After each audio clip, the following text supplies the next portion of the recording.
Hi, my name is Jamin Dhamelia and I recently completed my Masters in Polished Diamond course from Arihannt Institute of Diamond, and I'd like to share a brief experience about how I joined Arihannt Diamond basically. So I went to New York City after completing my studies from Canada, and I was basically looking forward to take admission in the GIA, but the market and the people from there advised me to join Arihannt Diamond Institute from their core branch, from their head office in Surat. So I traveled back to India and chose this course. It was advised by the professors from the institute, and it's been a really good experience, I must say.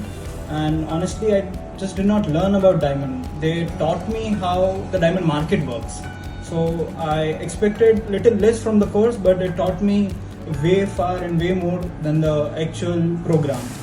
So in short diamond ने मुझे खाली सिखाया नहीं, अरिहंत ने मुझे खाली diamond सिखाया नहीं है, समझाया है कि मार्केट कैसे वर्क करता है. It's been a excellent journey throughout since the time I started with having very little knowledge about diamonds to being a full fledged knowledgeable person about the diamond industry.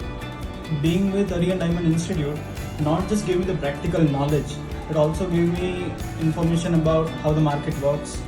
मतलब एक short चीज़ में बोलूँ तो अरिहंत ने मुझे खाली theory और diamonds के बारे में सिखाया नहीं है, मुझे समझाया है कि मार्केट कैसे चलता है. So it's been a really good experience. I recommend everyone to join Arihant diamond institute and it offers multiple courses, तो आप सब कुछ ट्राई कर सकते हो. They have been very cooperative and very helpful for my bright future. Thank you so much.